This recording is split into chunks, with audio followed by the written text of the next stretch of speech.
ልጅህ ሲያድግ ውጤታማና ስኬታማ እንዲሆንልህ የምትፈልግ ከሆነ ሃይማኖት ከሚባል ነገር የብርሃን ዓመት ያህል ርቀት ወስደህ አሳድገው።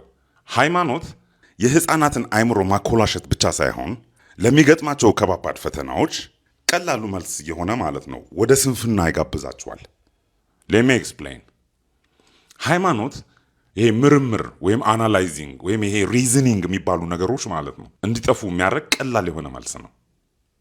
ለምሳሌ ጦርነት ተነሳ እንበል፣ ሁለት ሰነፍ ፖለቲከኞች መግባባት ስላልቻሉ እያለቅን ነው እንደማለት ማለት ነው። የፈጣሪ ቁጣ ይልሃል።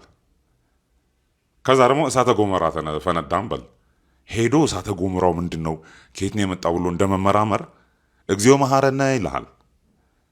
ወይም ድርቅ ሲነሳ ሴፍ ስላላረግን ነው ወይም ኤልኒኖ ተነስቶ ነው ምን ማድረግ አለብን ብሎ ነገሩ እንደማስተካከል ማለት ነው።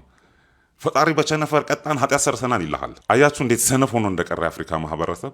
ለዛ ነው ይሄ ምርምር ወይም ሪዝኒንግ ወይም ክሪቲካል ቲንኪንግ የሚባል ነገር ስለሚገድል ሃይማኖት ከአፍሪካ የሚረባ ኢኖቬሽን ያላየ ነው፣ ፈጠራ ያላየ ነው ከአፍሪካ። ለዚህ ነው አረቦቹ ነዳጅ አግኝተው ፈታ ብለዋል። ኤኒዌይስ እናቱ አክራሪ ሃይማኖት ብትሆኑ እንኳን ማለት ነው እና መጽሐፍት እንዲያነብ የምታደርገው ከሆነ which is nice ቀስ ብለህ በሌለችበት ማለት ነው እነዚህ ሁለት ሀገራት ህዝቦች ማለት ነው ባህልና ማንነታቸውን አፍሪካውያን ላይ ለመጫን የደረሷቸው ምርጥ ድርሰቶች ናቸው ብለህ አስጠጣ። ይመስል